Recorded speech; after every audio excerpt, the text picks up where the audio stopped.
Hi, Paige. And Paige is a multiple medal winner also in World Championships, a laser radial sailor. She is going to be competing in the 2020 Olympics. And she has a twin sister named Brooke, which I think is awesome because it's fun to have a twin out there in the world. And a brother who's also an Olympic sailor. I'm not sure if he's competing this year, but he's an Olympic sailor as well. And then Lucy Wilmot and Erika Reineke. And I've known Lucy since her probably grammar school and high school days, sailing all the day. Yeah. And right, Lucy? And she is a Harvard sailing team alum and is now sailing with Erika Reineke. We also have Erika, who is a several time Olympian as well, and has a lot of experience. And they are both excited to talk about kind of their journey of getting there and what it took to become where they are. I lost my notes, but that's okay. So for starts, I just wanted to say, kind of what we want to really learn about is the process and how you guys came to become, to choose to do this with your kind of young adult, post-adult life and the path that took you there. So Paige, when did you know you were kind of going to take this next step into professional sailing, basically? So I started sailing Optis as a youth when I was 8 years old, and I always defined my career as a stepping stone career. So as I was younger, it was really just having fun. Initially, I was just sailing out to the islands, throwing jellyfish around, laughing with my friends. And then I just had small little goals that I would set for myself and work to achieve them. It was around the age of 15, 16 when there was talks about the Europe dinghy being replaced with the laser radial. And at that time, I had just won my first ISAF Youth Worlds. And I said, well, what's the next, step in my career? And people started talking to me about this Olympic thing. I was never the kid that had dreams when I was younger. It was just something that people said, hey, the next step in your life would be to go to the Olympics. And so I set it out that this is going to be my next goal. And I was pretty young when I did it. So I think I was 15, 16. I was sitting in high school when they made the decision. I said, okay, this is the next step. Wow. And how about for you, Lucy and Erika? Kick it off, Lucy. Yeah. So I grew up also doing Optis, and I loved when I was really young getting the opportunity to compete internationally, and I loved being able to represent my country at these North Americans and South American championships. So that kind of gave me the bug, but I actually wasn't sure I didn't know if I was going to campaign until actually when I was in college. I went to a US sailing camp, and my current coach Willie McBride approached me, and he was like, hey, if you want to do the FX, this is something I think you should really get into now. And so I actually had the opportunity to train with Paris and Anna, as well as Steph and Maggie, leading up to the 2020 quad. And I kind of set my sights for 2 years. I'm like, I'm just going to get the best I can at FX sailing. And I actually sailed with a boy to do that. And we, front loaded heavy air training and did it in San Francisco. And so I was just along for this ride and being their training partner. And then, by the end of that, I was like, I want to do it myself. This is for me, and I want to keep going on this journey. And so I think that was the thing that really gave me the confidence that I want to do it and I can do this. So it was a little bit later for me. How about you, Erika? My story is a little similar to Paige and Lucy. I guess we all kind of started in the Opti. I hated sailing at first. I thought it was the worst thing ever. I was scared of wind.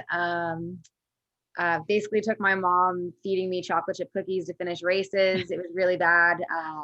But then finally around age 12, I saw a lot of my peers starting to compete internationally in the Opti. And that's kind of when I was like, if I want to hang out with my friends, I gotta start getting good at sailing.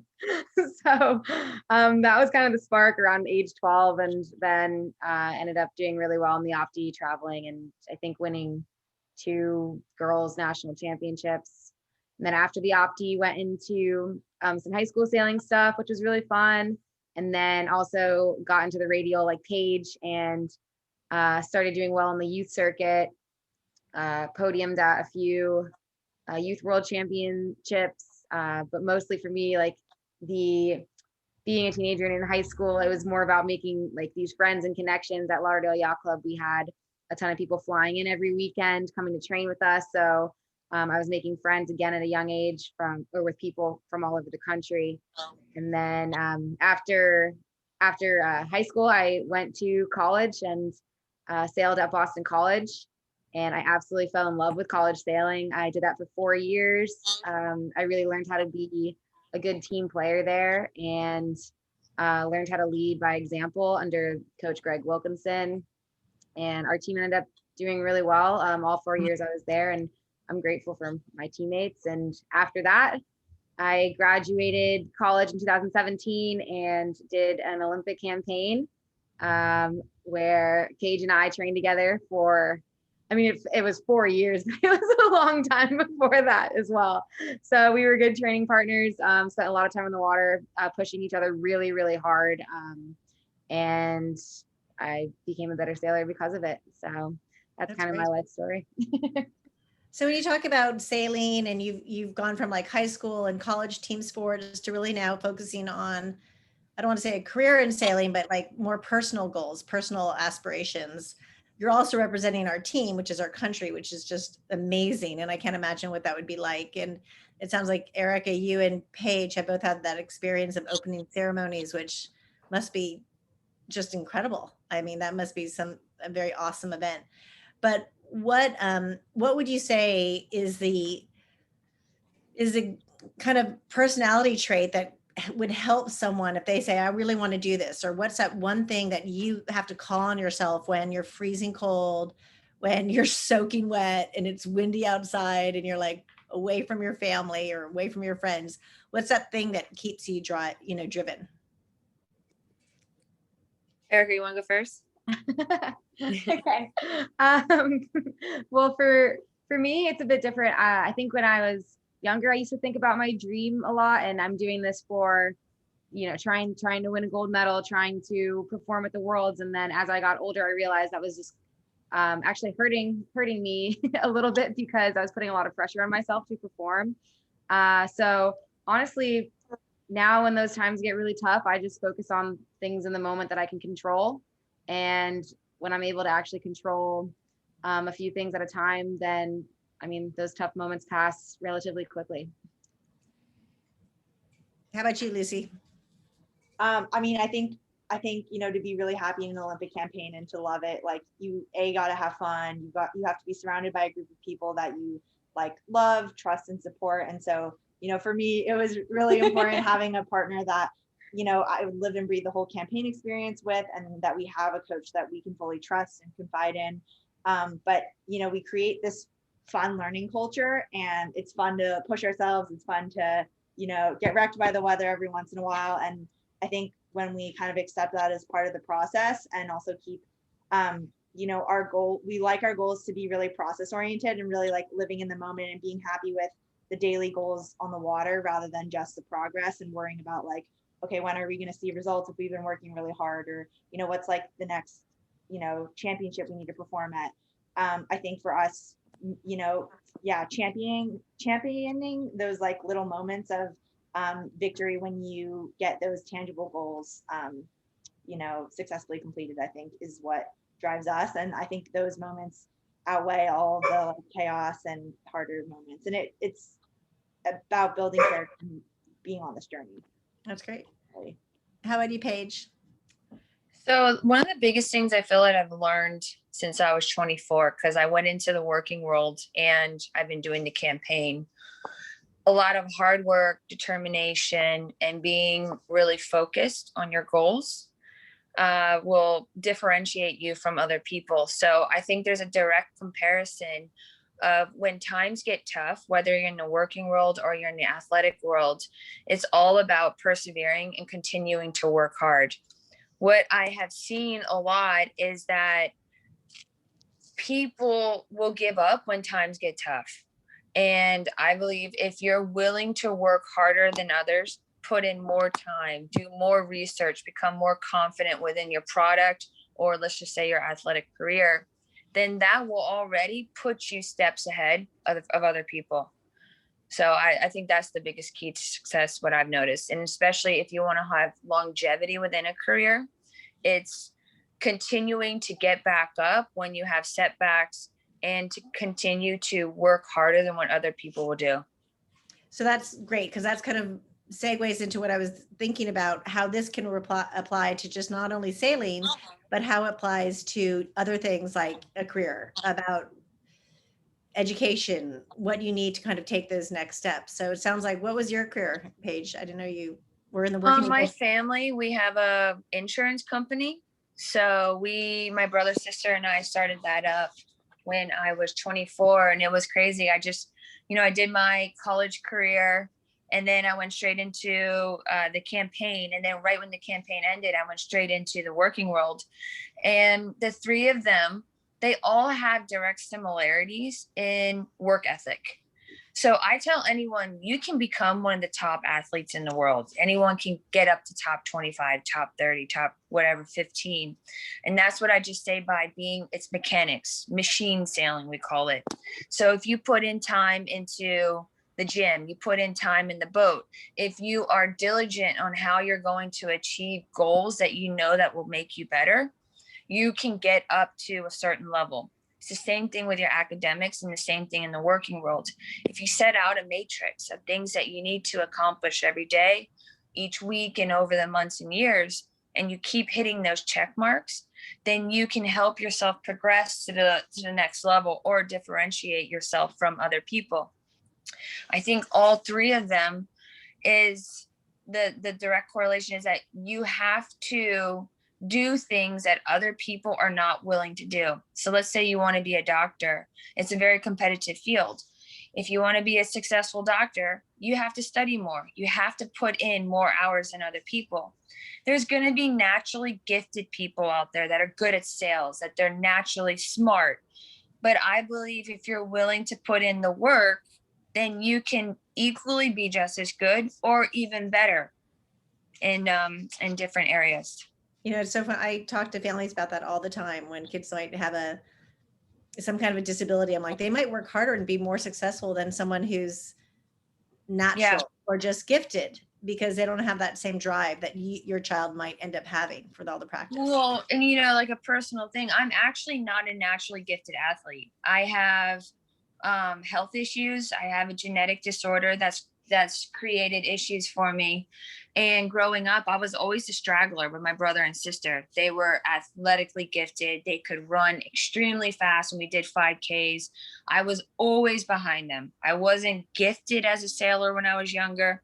And I truly believe that it was just hard work and never giving up and just being okay with, hey, I'm struggling right now, but just keep working and keep pushing through the tough times. Yeah.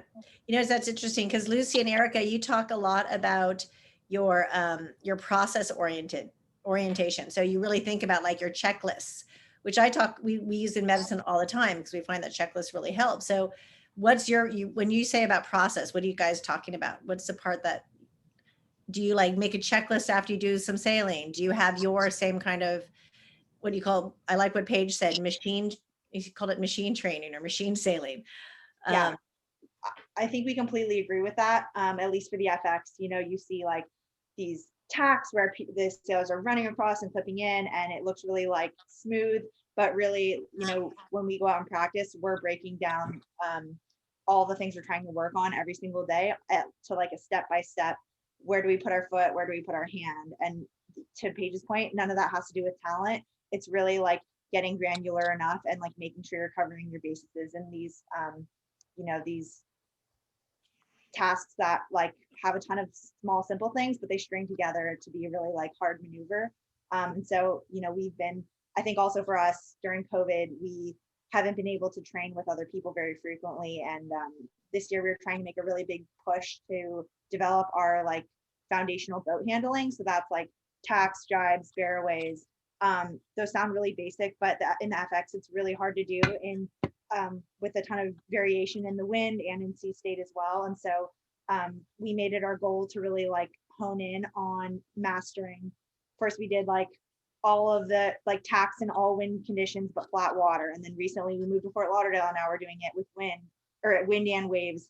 But you know, we track our practices every day with Erika's Garmin, and our coach also uses a lot of data pulled from the international regattas so that we can see what other girls are, what their tacks look like in 17 knots flat water at, you know, Palma de Mallorca. So we were able to comb a lot of that data and then compare it to what we're doing so that we get really immediate feedback, not just on a day-to-day basis. We have our coach taking pictures of our leach profiles, taking videos of us, and he's debriefing us about visually what it looks like. But then also, I think comparing that to like the macro art trend, are we really getting good at tacks like we think we are, and making sure that's the case. So That's great. And speaking of, you know, the pandemic and everything, I'm sure your training has changed. What has the biggest challenge been for you guys during the pandemic? Paige, For you want- Erika and Lucy, so you guys are on right now. Okay. I think one of the biggest challenges, I mean, Lucy kind of highlighted it a bit, but first of all, the challenge was that none of the yacht clubs were open, so we actually couldn't launch and go sailing for a while, which was a bummer. But luckily, a few clubs here and there, Richmond actually opened, and we were able to sail out of there for a bit, and get some quality hours out in the bay, work on some tacks, which were absolutely brutal because I was so new to the boat and it was really windy.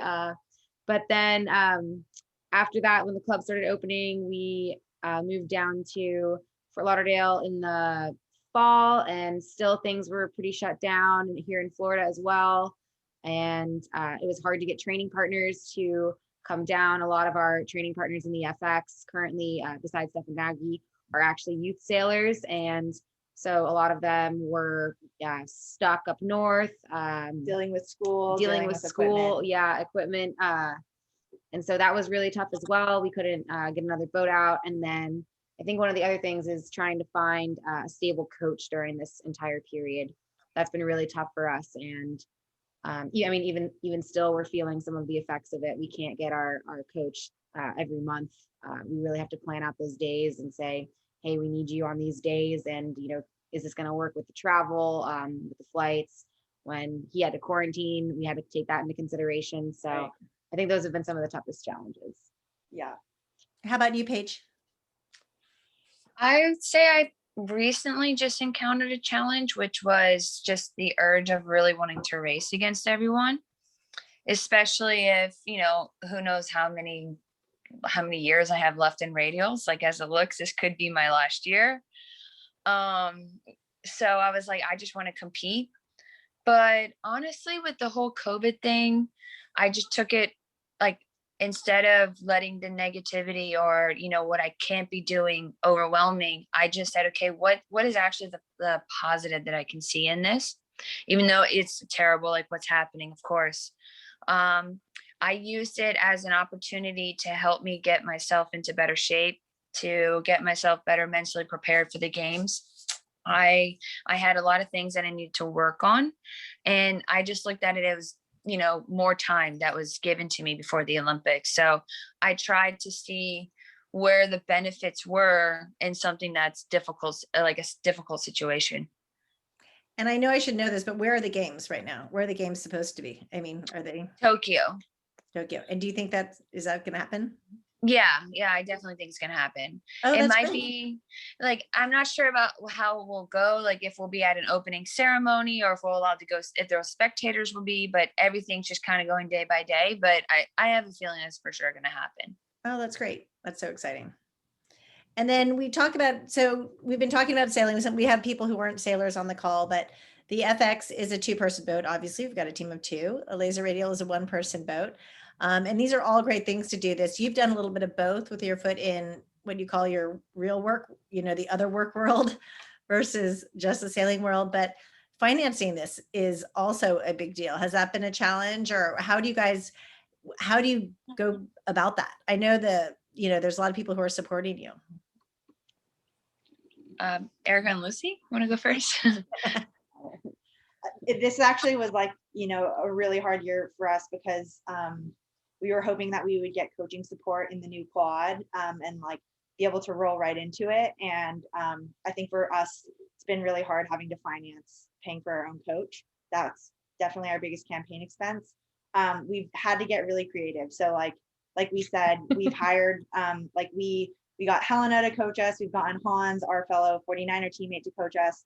We went up to the gorge and camped with the boys and tried to, you know, tag along when we could in the heavy wind with them. We've had, you know, that's one way we've stretched out our coaching days to try and make, you know, our money last. But on the financing side, you know, it's been, I think we've been trying to get support, like, you know, support from our communities.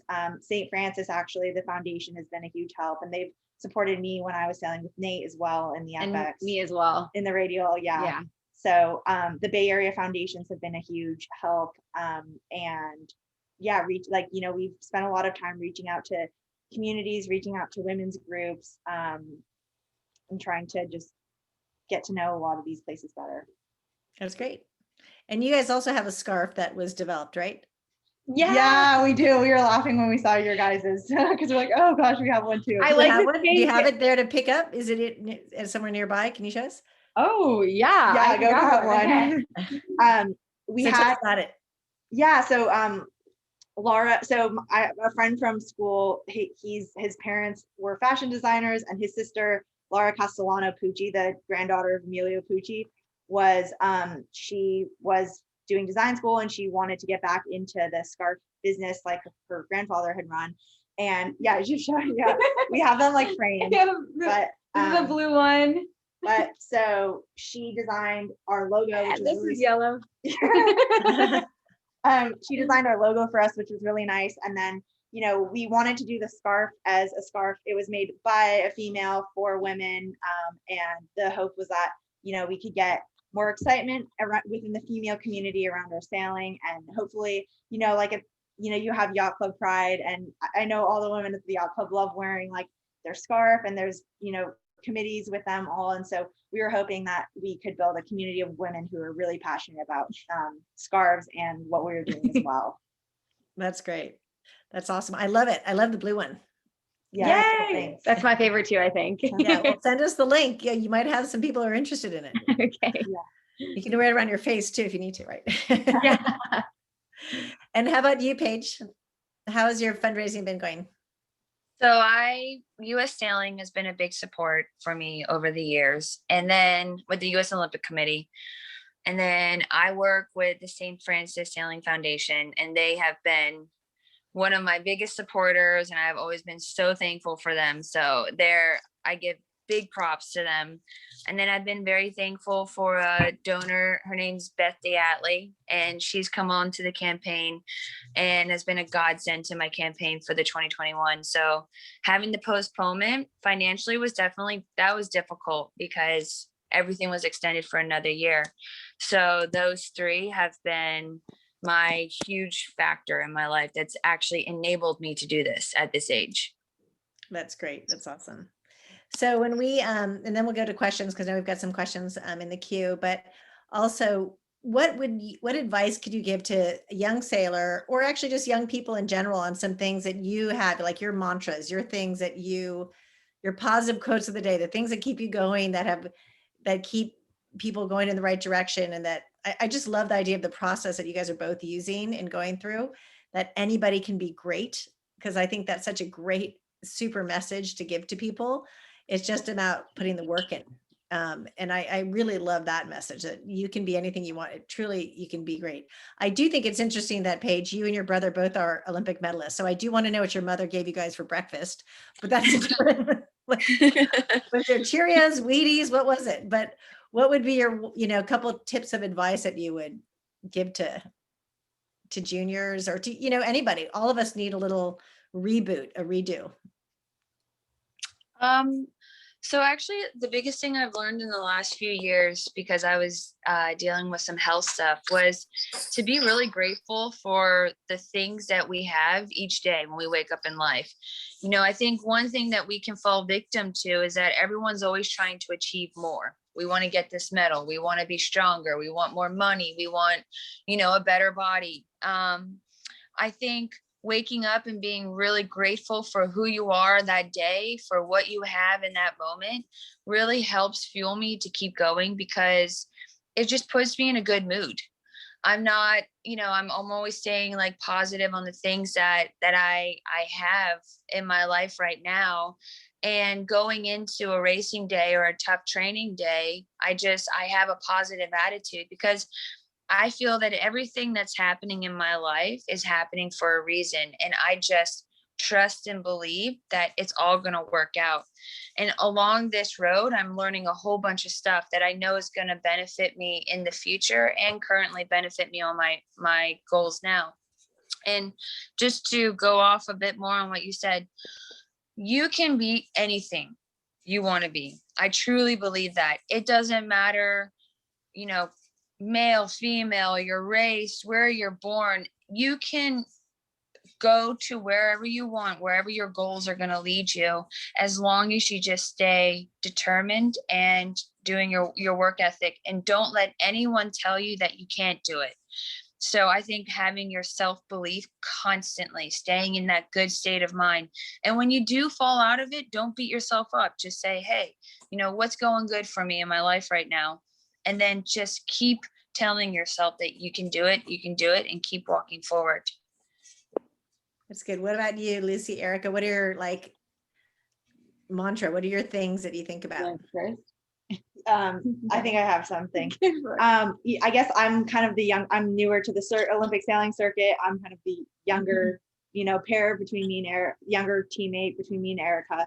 I think going into it, being innovative, being creative, and I was a little bit of a skeptic about, it seemed like, everyone just campaigns for 4 years and then they go to the Olympic trials, or you practice and then you compete internationally, and this is what you do. And I think in actuality, things are changing a lot faster than we can keep up with. The classes are changing. I mean, Erika's a laser sailor and she's now in the FX, which is a totally different transition. And I think things are just not as linear and as steady as we think they are. And so from my experience getting into it, whenever I had to troubleshoot or think outside the box or really question why am I being told that I need to do all these things, or what is this established path? I think, we're trying to be different and we're trying to be creative this time around.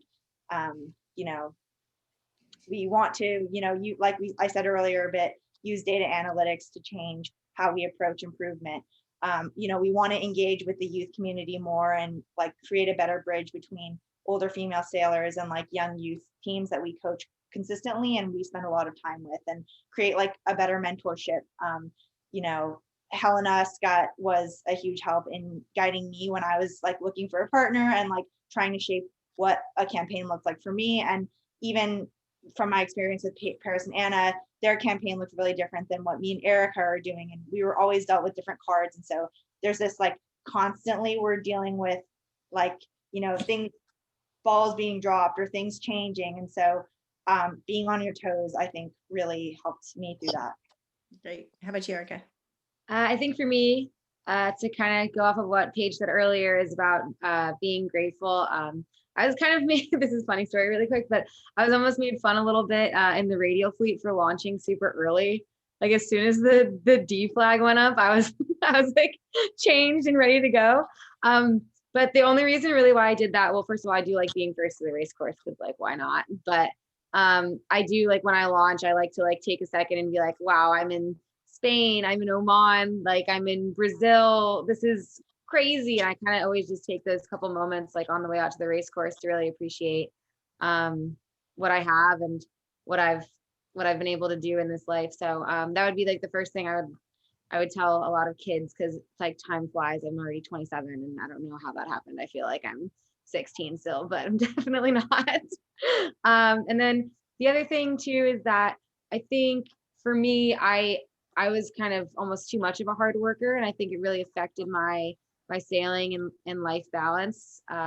So I put a ton of time in over the years. I mean, in the Radial, but I think oftentimes I worked maybe almost overtrained in the gym, overtrained sailing, spent too many hours constantly spinning about how I could be better.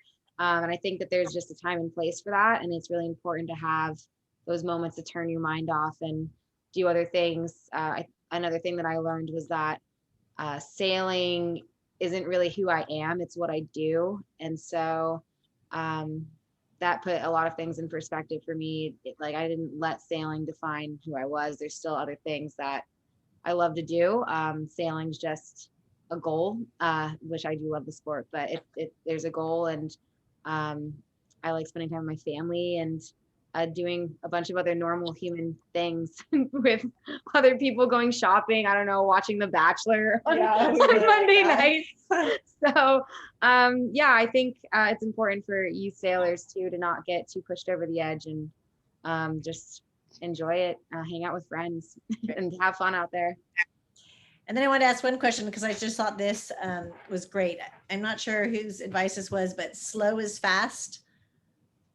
Oh, that was Hans Henkin. Hans Henkin told me that, because I'm a little like go. It's always just kind of been my personality. I should probably lay off the coffee, but Hans was coaching us one day, and it was probably like 8 knots, and I was ripping across the boat for no reason, just because I thought I needed to get there quicker. But he said slow is fast, slow is smooth, and smooth is fast. Yeah. That's fast. Well, when I think about the process, it means to me, I kind of read that as like taking time to slow down and think about what you're doing, and then maybe you'll go a little bit faster. Great. Well, we have a couple of questions here. One is from Susan Rooney. Questions for Lucy and Erika. The third quad with the FX. I don't really know what that means, the third quad with the FX. So it's been around. And how many US teams will you be racing against going into the trials for 2024? What does that mean? What is a quad? When you guys say quad, we don't even know what that means. That's the 4-year period. So like 2016 was the first year that the FX was in the Olympics, and that's the one that Paris competed in. And then Steph and Maggie recently qualified for the 2020 quad. So when we refer to a quad, it's the 4-year like Olympic cycle. And currently we don't really know how many boats we will be racing against. Right now it's like hard to find other domestic training partners that are girl teams that are doing it full time. And so we don't know. All we can do is stay focused on what we're trying to accomplish. Got it. And then for Paige, have you done the StFYC laser slalom yet? No, but I wish, because it is legendary. Everyone knows about it in the country, and I have not done it. We were just talking about it the other day on the water. I was like, we should do a slalom race out here. And then the other question is what do you like most about sailing in the city front after growing up in Florida? Oh, wow. The views are amazing. Let's be real. It's beautiful out there. And out on the water, there's just so many moments that reminds me of different movies that I've seen, or like just you get so many different feelings because the water's cold, and then some of the marks, they ding as well, so you think you're in Jaws.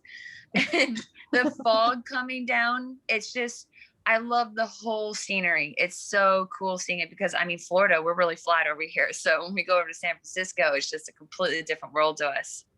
That's great. And then Jen, did you have any other questions you wanted to shoot out? Do you hear me, Jen McHugh? Yeah, I don't see any questions in the chat, but I'd love to know if you have any mentors and what you've learned from them. We'll start with Paige. Okay. So I never had any idols or anything growing up, because I was that kid. I mean, really, when I started, I was the female with all the boys, and they were just telling me I'd never be good enough because I was a girl. So I was, lit with fire, and I was going to prove who I was. And I'll never forget saying at pressing, I said, I don't need to put someone's poster up on my wall to motivate me to go. It's all going to come from within me. So I was hellfire when I was younger. And then now that I've gotten older and some different trials and tribulations that I've gone under, my mom has been a really solid backbone for me the last couple years. And she's been really good at standing by me when my head's fallen and, telling me, okay, Paige, it's time to time to go, time to get going again. And just having that solid person not by my side has been a great influence for me to continue on my path. That's great. I love moms. Is she there right there? Say hi. No, I wish. And what about you, Lucy and Erika? I think for me, you know, I really looked up to Helena, Scott, and I also really looked up to Steph and Maggie. They, you know, were older and they'd done it. And I think, you know, getting to work with them and work side by side, and also, you know, they have done it all. And so hearing, you know, anything from like, oh, get this sale code or buy this at this place, or, oh, when you go to Europe, make sure, you know, you like can check in your sales. And they just had a ton of different, you know, bits about how I should approach it. And I really like leaned on them at times to like give me clarity about, you know, their experiences and, you know, how I could shape that going forward. So you know, they've been a huge part for me. That's great. For me, I think, I don't know if there's like one specific person that inspired me. I think I mean, I started doing sports when I was really young, and luckily I always had really good coaches. Just ended up happening. They all kind of saw something in me when I was swimming, when I was diving. My diving coach was an Olympic medalist. My swimming coach was also an Olympic medalist. And then in the Opti, I had another coach that just saw something in me when no one else did. And in lasers, I had Anna Tunnicliffe coach me. So that was another medalist. So I've been really blessed to have these kind of people around me while I was growing up. And I think I saw a glimpse of what was possible. And so each one of them left a little piece within me. And I think that was kind of what made me believe that anything could happen if I just put the work in. And so, yeah, I don't know if there's one specific person, but I think that the connections or the people that have been in my life, there's been a few hundred where I've taken a little piece of them, and it's helped me get where I am today. Yeah. And on that note, like these people have shaped how, you know, we have become as sailors, and we really want to do the same and give back. And like, if you guys have younger kids, you have daughters, sons, anybody who is involved in sailing or wants to get more involved or isn't sure, we really, as people who are, you know, trying to go to the Olympics, we want to be an asset to give back to the sailing community. And you know, I coach Optis, she coaches lasers, but so we see kids all the time, but it is really rewarding for us to engage in that and help bridge that gap. And so please send anybody our way with any questions if anyone needs help. Oh, that's great. Well, thank you so much for being here. You guys really taught us a lot tonight, and we're gonna cheer you on and do what we can to support you. So send the link for your scarf, and we always all support the foundation so much, and I know they support you guys too. But please let us know what we're here for you, and we're so thrilled to have you here. And thank you so much for coming. Paige, it was really great to chat with you. I just I would love to see you all again in person. I can't wait for that to happen, and cheer you on until I'll go to Tokyo. I'll cheer you on. I'm there. Thank you. Thanks for having us tonight. Thank you so much. Okay. Bye, guys. Thank you. Bye. Bye. Take Bye. care. Nice job, Dr.